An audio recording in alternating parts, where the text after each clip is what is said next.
We brought in leaders from all different places. And Rachel Jacobson's had an amazing career both in and out of sports.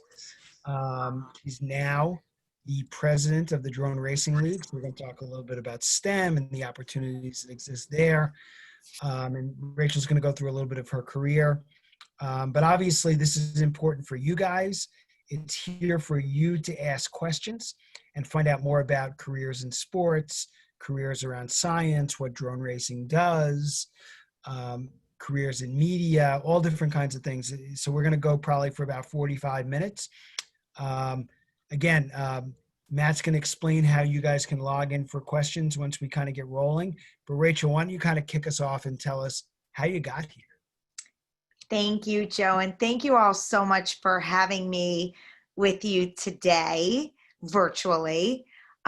So I was an athlete growing up. I'll kind of start there with my progression into sports as a career. So I did softball, I did track, but really my claim to fame was I threw the javelin, which at the time, only 11 states threw high school women's javelin. So being both an athlete and focused on academics, it was a nice opportunity for me to already be involved in sports and see so many amazing attributes of being part of a team that served me well when you think about transferable skills of really, working within sports as a business function. So I went to Cornell. I actually graduated from Cornell's Hotel and Business Management School. And my first job out of college was working at the NBA. And at the time, Commissioner Stern had started a management training program.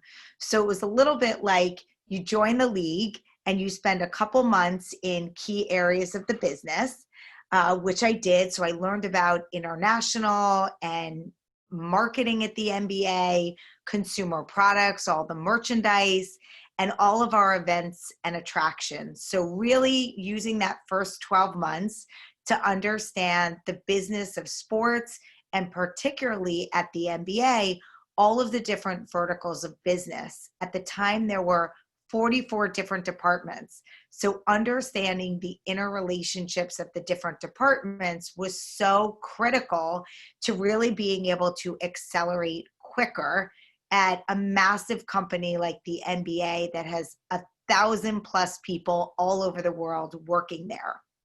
So I did that for the first year. And then it was a little bit like fraternity or sorority rush is what departments did I like at the NBA? Where was there a need on the business side as well?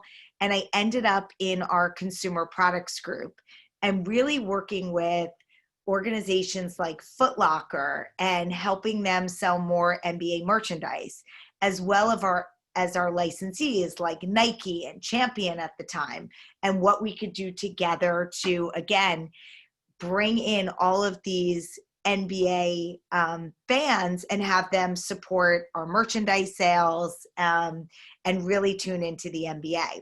So I did that for a couple of years and then really found my calling working in our marketing partnerships and business development group. So about 10 years into my time at the NBA, I started managing corporate sponsors. So Sony PlayStation and Under Armour and all of those great partners that you see marketing the NBA. If you're tuning in next week, when the NBA really comes back, you'll see all of these companies that are out there with their brands in bright lights and doing just fantastic promotions. I saw Pepsi had a great one today for opening day, if you want to check that out. And then once I was managing partners, I started getting much more sophisticated about understanding their business and matching up those partners I was managing with new inventory and assets. So it was at that point that I really moved into a sales role because I saw such a great opportunity for companies I was already working with to be doing more with the NBA. So things like the slam dunk contest, when it was up for renewal, how do we continue to bring in the best companies? So I moved over to the business development and the sales side, and I ended up overseeing for the next, several years, all of our global sponsorship business. So think of it as selling the NBA, the WNBA, the Olympics, the G League, all things around the globe, basketball. So I was, staying very busy, working on some of the biggest partnerships in sports. And I turned around and I had been at the NBA 21 years. And who thinks they stay at their first job for 21 years? And I had always had these aspirations to do something entrepreneurial. So at that point, I just felt like at the height of my career, I could always go back to sports. It would be a good opportunity to leave the NBA as a free agent and have that opportunity to start meeting with early stage companies. And some company that was really authentic to me. And where I ended up was I had worked for the Deputy Commissioner, Mark Tatum, and his wife, Lisa Ski Tatum, had started a company with her classmate from Harvard Business School, and it was called Land It. And it's all about helping to accelerate women and diverse groups in the workforce. So I love that because I had always been a fierce advocate for leveling the playing field and making sure everyone had their fair shot at any type of career aspirations that they may have. So I was at Landit for 2.5 years, and really sports came calling back to me, where I had this unbelievable opportunity after 21 years at the NBA, 2.5 years at Landit, to come and be president of the Drone Racing League. So taking everything I knew about traditional sports, intersecting that with when you think about the progression of sports into the future, technology and innovation, and meeting with the founder and the CEO, Nick Horbachevsky of the Drone Racing League, I just felt, a couple of months ago, because I've been here 3 months, that would be just an amazing opportunity for the next step in my career to come and join this organization. So that was the beginning of March. And I started during the pandemic. And I've been, Melanie Wallner, that's joining us today, who's my head of PR and communications. I've met my entire team over Zoom. And we are in the fortunate position of being able to still highlight the esports side of our business, along with being able to return with live racing this fall back on broadcast. So that is kind of my most recent update. Joe, when I think about, now being in sports, over 21 years with this last three months there, but also having that opportunity to work for an early stage company and roll up my sleeves and really get involved with every aspect of running and scaling a business has really been just the perfect storm the last several years. And, I'm so thrilled when I think about a sport like DRL, of all the great things that we stand for, here in 2020, when you think about diversity and inclusion and so much of the values of our sport and inspiring the next generation of engineers and scientists, that I have, again, just the good fortune to work with an incredible team that I've joined here, and to help scale DRL and build our infrastructure and bring in amazing partners as we think about, bringing our sport back this fall and then 2021 and beyond. Thanks, Rachel. Matt, do you want to, why don't you take it over and let's start getting to questions. I'm sure there's going to be a lot of questions about DRL and gaming and obviously about Rachel's career in the NBA. So why don't we kind of get the questions rolling? Yeah, well, I think before we start that, I'm just going to show a quick video that kind of goes over briefly DRL and maybe Rachel, if you could explain like anything that the video doesn't cover about like kind of what it is, like how people watch it and things like that. Sure. So,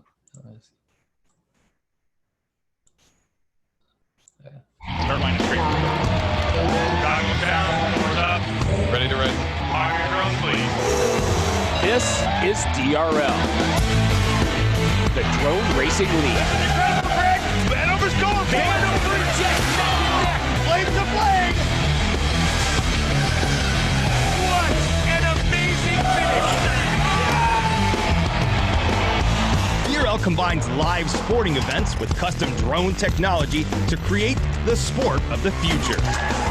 In just 4 years, DRL has held 38 global events across 22 cities in 6 countries, turning cultural landmarks, museums, palaces, stadiums, and arenas into real-life video games.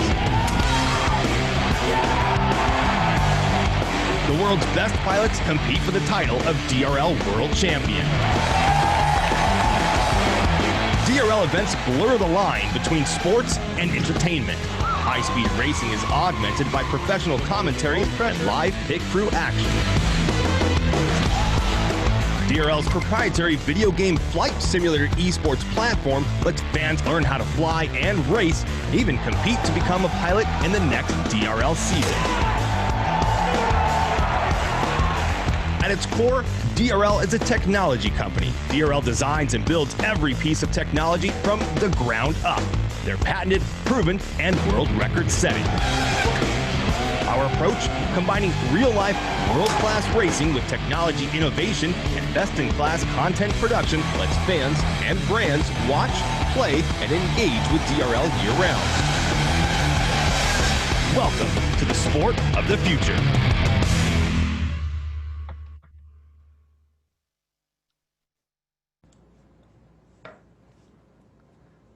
great. Sorry, so Rachel, if you could explain maybe some more about like what the Drone Racing League is and how people can watch it and things like that, that'd be great. Absolutely. So as you saw in the video, the Drone Racing League is the global professional drone racing property for elite FPV pilots. So when you look at the goggles and the way that they fly through those amazing courses, we are almost like a real life video game.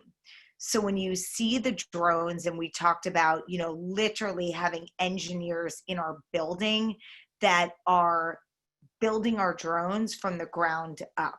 So I've not only joined a global sports property, but I've also joined a technology and engineering organization, because we just have these brilliant engineers that are helping us continue to innovate on our different racing drones. So we fly Racer 4s. They go 0 to 90 miles an hour in a second, and they have 1,000 lights on each drone. So visually, it's a stunning spectacle, as you can imagine, flying around arenas and stadiums and palaces all over the world.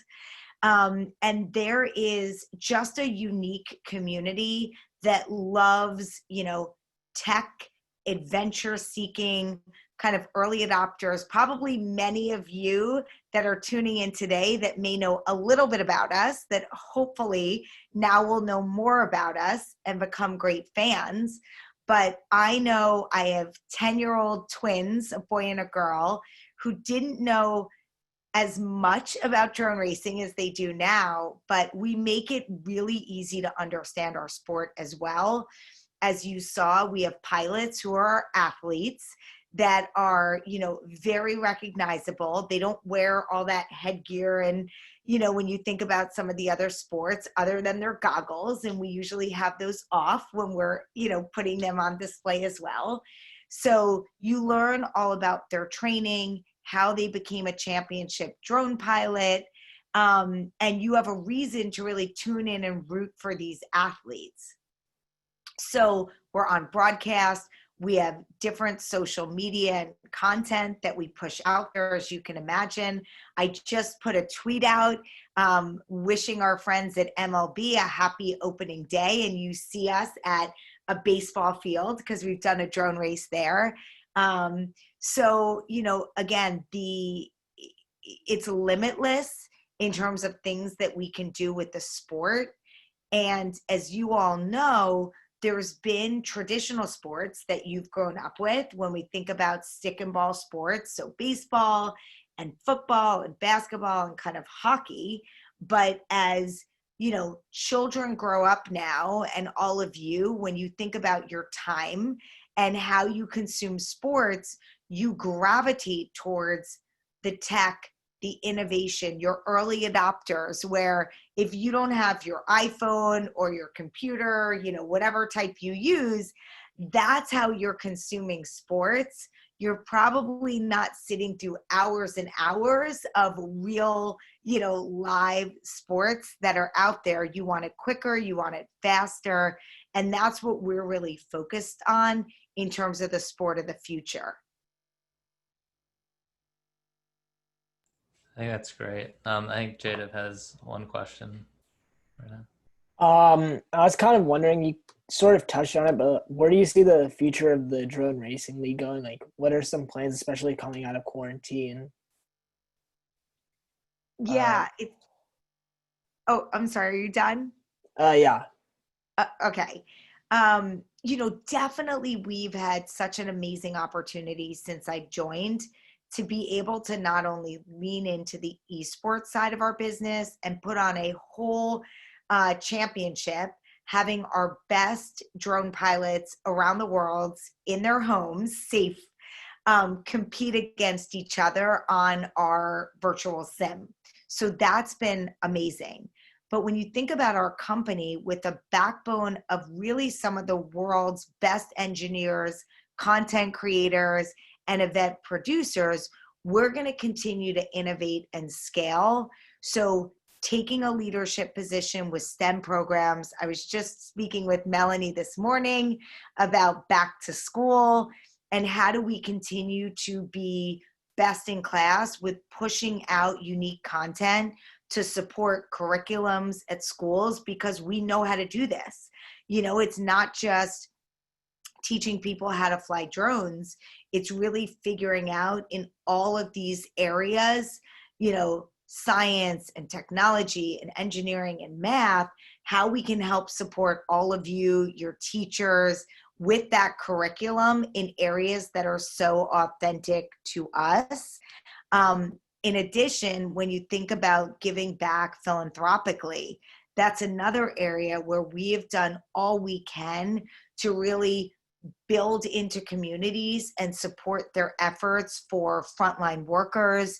All of the proceeds from our Sim Challenge went to direct relief to, again, support all that frontline workers needed. So we are right in there doing what we can to not only bring and keep sports back, but to help so many, of our healthcare workers that have been affected.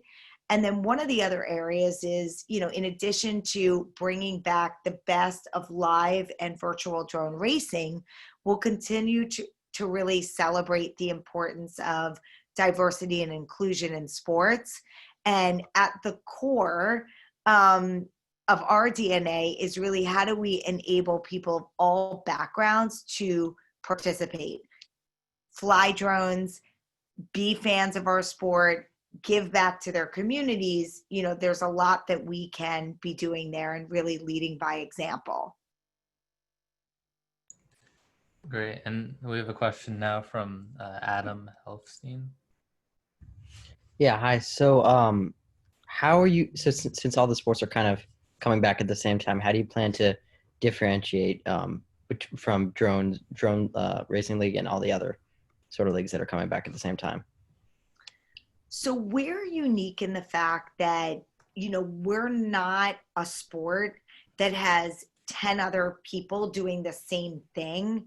What's been terrific when we look at the ecosystem is we literally fly in our own space. So we become very complementary when I talk to marketers or sponsors. When they have golf and tennis and baseball, we're nothing like all of those other sports. So we actually look at it less as competitive when we think about all the other sports coming back. It's really about high tide lifts all boats.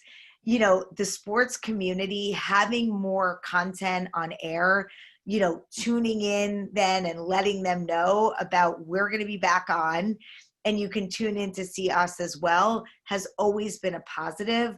But we definitely need to stay on our toes in terms of how we announce our season, how we do things a little bit different, how we get our pilots safely to a world-class arena, and what does it look like on broadcast as well. So you're definitely going to see positive enhancements that we'll be doing kind of 2019 to what we look like in 2020. And our marketing team is hard at work, as you can imagine, in figuring out what that, you know, we're back on strategy looks like. Thank you. Now, I think Jack has a question as well. Okay, so my question is basically like, what are some of the similarities and differences of working within like an established company like the NBA versus a less established entity like the Drone Racing League? There's definitely differences. The sheer number of people, as I mentioned, like, and this was years ago, 44 different departments, and having, you know, specialists in each area that are like built out verticals of the business all over the world. It was an amazing place for me to really cut my teeth in sports and understand all those interrelationships of the business, and training under just world-class leaders like Commissioner David Stern, Adam Silver, Mark Tatum.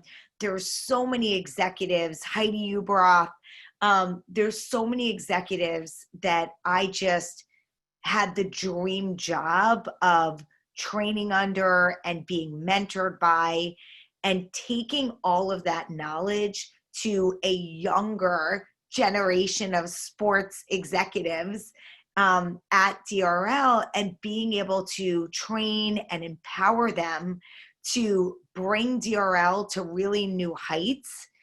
It's been incredibly rewarding, even in the past several months, to just be able to introduce our team to, again, other key influential sports executives that not only can partner with us, but can help each of these individuals with their own career aspirations, as I think about investing in our people to help them further their careers. So it's much, you know, I will say we have an entrepreneurial spirit that the NBA did as well, but we're able to go from ideation to decision to execution really quickly. We can be agile and nimble in making decisions. And that's what's so exciting about being on calls, having great ideas, and going right into action, that we can move so quickly. Thank you. Great. I think Olivia has a question as well. Hi. So I was wondering, you know, obviously girl to girl, I guess, what roles do you feel like you have in the sports business industry, and obviously in sports technology as well, to empower young women in that type of career? So it's a great point, because I grew up in sports not seeing as many gender differences, other than maybe me being in a how would I say, less populated area when I looked around and saw many men. But I never felt held back, because again, I just had incredible support, and the NBA saw early on that you are going to build the most diverse and inclusive organization will pay dividends when you think about business results. So being able to sit around the table with people from so many different backgrounds, again, was such a unique opportunity, where the NBA did a fantastic job with gender diversity across the board. But as I got out of the NBA, and I knew when I moved on to a sales role, I would always be, Olivia, in seas of men where they were doing the same thing. So I knew I had to really differentiate myself. And, it wasn't even working harder. It was working smarter about areas where I knew I could definitely win. And that was always my strategy of being more prepared, well-versed, and using every connection. I always tell people, like, you have to learn how to network at such an early age. I'm telling my kids at 10 years old, because your network is so critical to supporting you at every aspect of your life and your career. It's like going to college. When you're at college, getting internships, from internships, getting full-time jobs. And then, like, again, when you move around within your career. So I've always used whatever platform I've had. I co-chaired the NBA's Women's Network, and I literally had like 600 women looking up to me for advice. So there was a lot riding on that. And I took that, position very seriously to invest and give back to the next generation. So not that they would have it easier than I had it, but they were more prepared, I would say, to understanding that there shouldn't be limitations just based on your gender, your ethnicity, your race, any of those. It's you should show up and make sure that, again, you work your tails off to be as prepared as you can, and you're able to show your work ethic, your business acumen, all of these great areas that, again, you can level the playing field with the amount of work that you put in and preparedness in terms of getting these jobs and these roles, along with networking yourselves. So when I took this job at DRL, I also didn't take it lightly, because now you transcend sports because it's a technology-driven global sports property. So I have now all of this new population that thinks about technology and innovation as a career. And as a woman leading a tech-driven company, how can I do, being here tonight with you all, or today, wherever you're, tuning in from, is how do you look at my career? Here are some pieces of advice and wisdom as you think about your own career path and your schooling, and how that can better prepare you, whether you're male or female. Thank you so much. You are so welcome. Okay. And then Jess has a question but isn't able to speak on the mic right now, so she sent her question to me. And it's about, so you mentioned that like during the pandemic, the Drone Racing League was kind of able to adapt and still continue with their like regular matches and things of that sort. How have you seen that that's affected the league as a whole, while like all these other things had to kind of slow down during this time?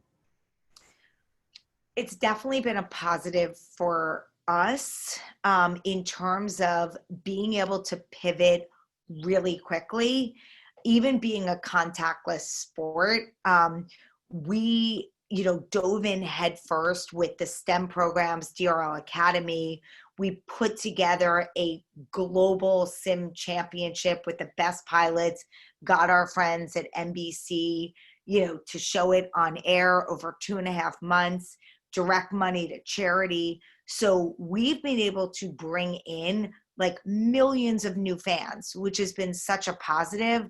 So we have to set the bar really high, because we are getting new audiences. And the last thing we want is them tuning in to a subpar product. So as we even think about our pilots still being remote, is how do our broadcasts look? And how do we continue to bring such an exciting sport with a lot of hurdles and challenges, but bring that best product? And, whether it's the stunning content or things that we're doing that are fun on TikTok, how do we really position ourselves multi-generational, but with that personalization to each demographic that we're reaching out to as well. So that served us, very well. When I sit with our social and digital media and content team, we have a different strategy for Instagram and Facebook and Twitter than we do for our live broadcasts. And it's making sure that we have the right content for anyone, but we bring it to them how they want it, where they want it, when they want it. And again, the best product that we can bring to market. So for us, it's definitely been a time that we've seen skyrocketed growth with things that we've been able to do. We restreamed our 2019 championship during COVID on a Wednesday night and saw 1 million people tune in. But what was incredible about that number is 95% of that audience didn't see our 2019 championship. So they were watching drone racing for the first time.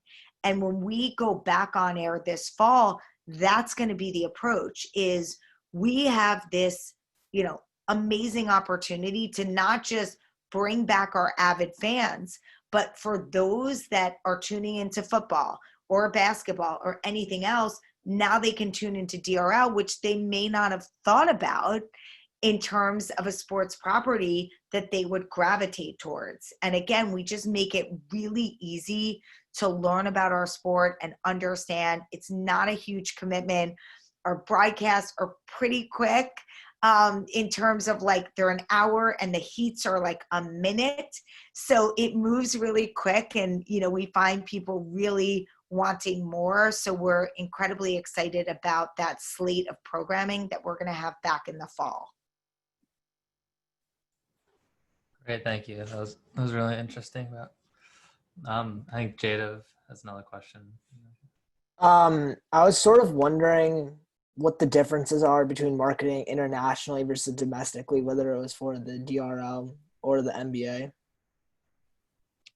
So when you think about a global audience, some of the areas that, the NBA just did brilliantly was bringing basketball to markets starting at a grassroots level. So when you think about bringing the NBA to India or China, there are cultural norms that you have to know and go in eyes wide open. And doing the research and making the right connections with the key government agencies and individuals and corporate sponsors is so important when a sport is showing up for the first time. So being, again, just really well prepared on those regions and the audience and how they consume content will be really important. And as we are a sport that already has had a global audience, not just tuning in, but we've had races all over the world, we have to think about how we market. There's really 3 basic principles when we think about a global brand that we would consider. And I think these are incredibly helpful. So I wanted to be able to share them with you all tonight. Is who's your audience? So if you're hosting a live race in China versus Germany versus the US, who are the people that are already fans of DRL? Are they interested in adjacent sports and technology, buying tickets to sporting events? While there are often many overarching similarities to our fans across the world, there's definitely nuances to how they behave and how you do this, what they like, what they dislike, and making sure that we do this really being well versed in the culture. So knowing your audience is always first and foremost. Second is, where are they? As I talked about, how and where are they consuming content? So again, for instance, in some countries, are they even using Twitter? Is that the right content source versus Instagram versus Facebook? So we want to make sure that we know, again, what are those channels and portals that we should be on that'll bring us closer to that fan base when we're introducing and letting them know that our sport is coming back. And then third is really what resonates culturally with our audience in that area. So some things, are they socially accepted and trendy in the US may not be perceived, and they may almost be disrespectful as you all learn about cultural norms and differences, and not the right protocols when you're in those countries. So really important to be educated when you think about marketing your sport, how you communicate to your audience there. Those are, again, 3 great principles that you always want to consider when you think about, it's not just showing up with a race in India, is again, being able to show up in a really thoughtful way, communicate with the audience how they would expect to hear from you, be on the right channels, and then again, make sure that we are relevant and doing the right things that are going to allow that population to really come and support our sport. Thank you. You're welcome. Jack has another question as well. Okay, so I was just wondering, have y'all like drawn on some of the other digital like esports companies that have been successful? Like for example, like the Overwatch League. Have y'all like looked at what they've done right and kind of like molded your own strategy in some ways, obviously not in all, but like after their success? So we're definitely focused and have our eye on everything that's happening. Traditional sports, any sports, as you talk about the Overwatch League and others. And even when I was at the NBA, we were starting the 2K League. So it was, oh my God, everyone loves live basketball, but video games are a great outlet for those that may not ever play in the NBA. How do you, socially play against friends and feel like, wow, I'm LeBron James tonight, or I am Candace Parker.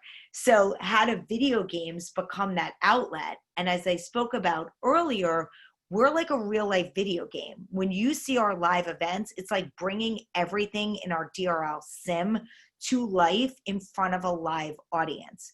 So we're constantly, I was on the phone with my friends at Twitch yesterday. When you think about having whole channels devoted to this industry, and it's almost like there are traditional sports games, and then there's Fortnite and all those other types of games. So there's already different genres of games that people play, and we need to be very well read and sophisticated with any information and trends that we see happening on video games. I see it with my own children. My daughter is right in there, with my son, playing the different sports games and making sure that, again, even within the gaming industry, there doesn't feel like there's gender barriers. So again, taking some of this information and cues, how esports are marketing themselves, but then also knowing that we really straddle both worlds. So we come with a very unique proposition that we're not just esports. We have that, so we can check that box, but we have live events as well. When you think about being a sport that can bring, when it's safe to do so, large populations back together to see our sport live. And even if we can't bring them live, the content that we could produce at live events is different than what our sim courses allow. Great. And then I think we have one more question from the chat, which is kind of like you stayed at the NBA for so many years, and you were able, and then you moved on to another company. What were some of the things that you like saw in your work environment that like made you want to stay for such a long period of time? Definitely the people. I mean, you almost forget when I think about back in my career, like 21 years, that, I mean, nobody stays at their first job 21 years, but what happened was you're working around just incredible visionary leaders and like very smart individuals that are driven, and they have just the highest level of professionalism and innovation, and being part of it, it almost felt like you reinvented yourself every few years. So I would constantly be raising my hand, I want to work on this, I want to work on that. I traveled with the Olympic teams, once in a lifetime things that you get to do. So it was definitely like the people and the business that kept me energized. And, people say if you love what you do, you never work a day in your life. And I definitely felt that way at the NBA. It was hard. Like, it was definitely hard work. And I, had to get out of my comfort zone and, be put on stages that maybe at the time I was, more junior than other people that had come before me. But I used it as such an opportunity for not just building my own career, but being able to be put in a position to manage others and help give back and invest in them in the same way. And thinking about even leaving a company like the NBA was a really hard decision because I had loved the product and the people. But for me, it was just an opportunity in my own career to get out of my comfort zone because, as you all see when you start careers, you can get really comfortable and complacent. The NBA doesn't let you get complacent for sure, because we're always doing things. And, as I'm cheering on, my old colleagues with the NBA restart for next week and just the incredible job that they have done with the bubble, and, putting all the protocols in place to bring sports safely back, and the players, and, both on the NBA and the WNBA side has been just an incredible feat to watch and cheer on. But, for me, I just wanted to get out of my comfort zone and keep learning and do something where I could have failed 6 times or been a raging success, but I kind of had that ambition and fire in my belly that got me again to work at a startup and roll up my sleeves and, do so many things new. It wasn't in sports, and I kind of made it my own. And then again, as I said, when things were just humming along, and, Landed is incredibly set up for amazing success. When you think about a company that was built by, 2 female founders to invest in women and diverse groups, when we think about just everything that's going on in today's day and age, but have this opportunity now to come back to sports with such a unique opportunity to lead as I mentioned, technology-driven global sports property. And again, get out of my comfort zone when I get on calls with our engineers and they're speaking, almost like a different language. I am right in there saying, what does that acronym mean? And talk to me about latency and, all of these areas of our business that I am just like diving into head first and learning about.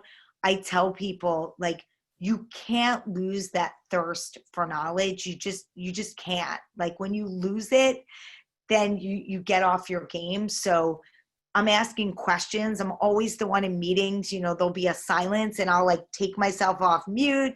And whether I tell people, like, there's no stupid questions. There's always the thirst for learning and knowledge, and like, keep that curiosity, because that's going to take you really far. It's the questions that people aren't asking that are going to hold them back versus having that curiosity that are going to path them forward. Great. Thank you very much. I think this is a really great talk. I think we got a lot of good information. I think we all learned some things that we can take forward. appreciate you taking the time to talk to us. Definitely, definitely. And we will make sure that we stay in touch with Joe and let him know for all of you when to tune in, because we'd love to bring you all into the DRL fan base for sure. Hey, Rachel, what's the best way for them to follow DRL and to follow you on social? There we go. Melanie, up for the task here. Yes, so you can follow DRL on Twitter. It's just at Drone Race League, and Instagram and Facebook, it's the Drone Racing League.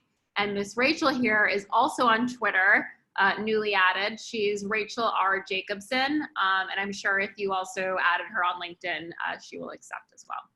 Great. Perfect. Once again, thanks guys for joining us. I'm sure hopefully a lot of you are going to go watch a little baseball now for the rest of tonight.